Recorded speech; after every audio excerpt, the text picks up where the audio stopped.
So here we'll begin the scenario from the Great War at Sea, Mediterranean, Sacro, Egoismo. It's April 18th of 1912. So what we have happening at the outset is the Italian Navy in Taranto is formed into a fleet which is going to transport cargo to Tripoli. So I basically have two battleships, the Roma and the Napoli, and three cruisers, the Amalfi, Francesco, and Ferruccio, and the Pisa. And additionally, there are 9 destroyers that are going along with the 34 transports to make the trek across the Mediterranean from Taranto to Tripoli. So it should be noted that I would get more victory points if I made transport to Rhodes, but the high command said no, we're going to go with the mission to Tripoli. So that's what we did. I decided to assign a second fleet to escort the transport mission. We'll call them the 6th Fleet, and they have 2 battleships, and the Regina Elena and the Benedetto Brin, and 2 cruisers, the San Marco and the San Giorgio, and there are also 9 destroyers in this force. I also have another fleet in the Adriatic Sea near, I think it's the Adriatic Sea, near Bulgaria, and they have 2 cruisers and 8 torpedo boats and a collier. And their mission is to bombard the Turkish coast, and the assignment is going to yield 6 victory points if they can pull it off. And then that fleet is going to move southerly to bombard the area around Rhodes. So there'll be that would be 2 victory points for each of these barrage attacks. The Italians also have another fleet in the Aegean Sea, which has 2 battleships and a collier, and there's another fleet made up of just 4 torpedo boats. And in Corsica, there is another fleet with 3 gunboats, and I think it's Sardinia, not Corsica. So the Ottomans also have a navy with 1 fleet on a raid mission. It is the lone cruiser Hamidiya, and Admiral Roth is commanding.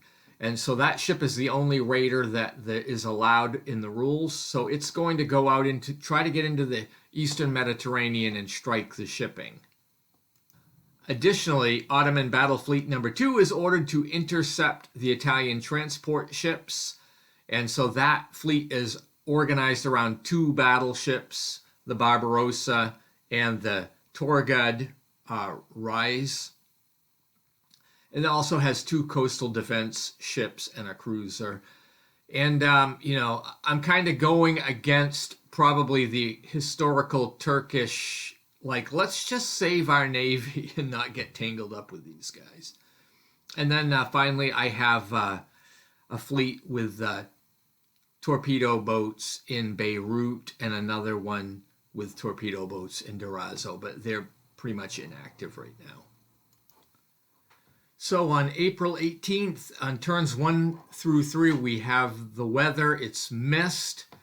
All the orders are set, so most of the combatants, ships depart their respective ports, and the Italian ships with the Garibaldi and the Varese manage to shell the Turkish coast at area Q51, and the Italians receive 6 victory points for this.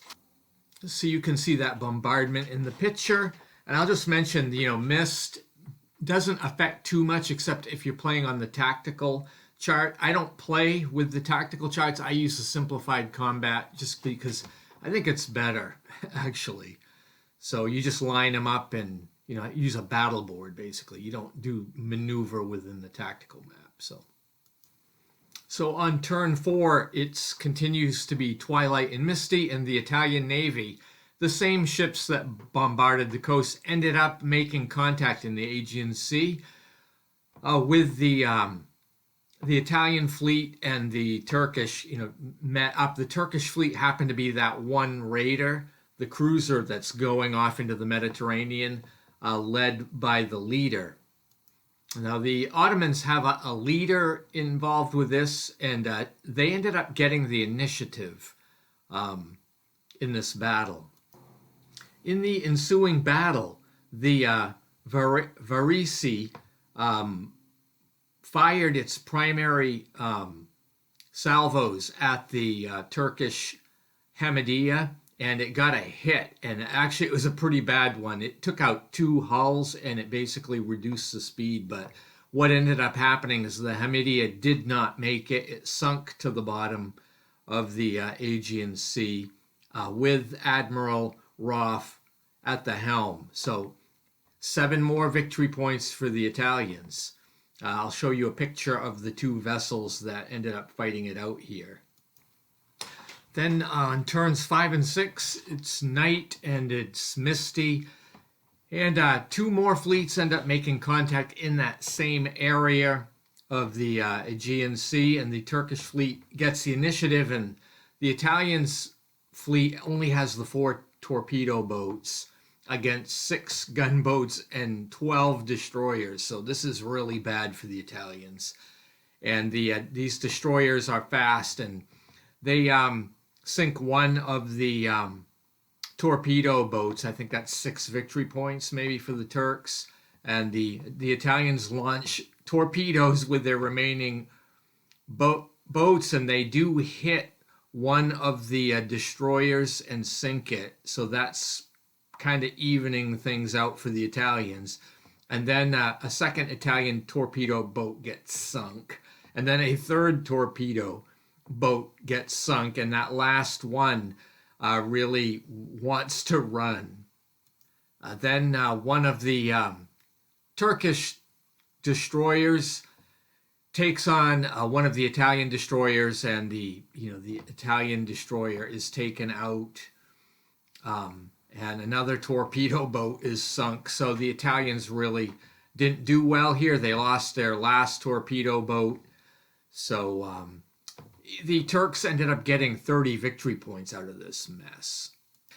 There was another potential battle on this turn in the north part of the Aegean Sea here. And basically, the Italian cruisers, the Garibaldi and the Varisi, and 8 torpedo boats and a collier passed a Turkish fleet with 2 battleships, the Barbarossa and the Torgad Rise, and as well as a cruiser and the coastal defense ships. But I mean, this was like 2 fleets passing in the night, and they didn't even see each other. So, but on turn 6, the weather did clear up.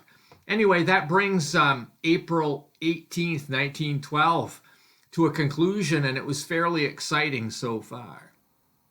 Thank you for watching, and stay tuned for more of this replay.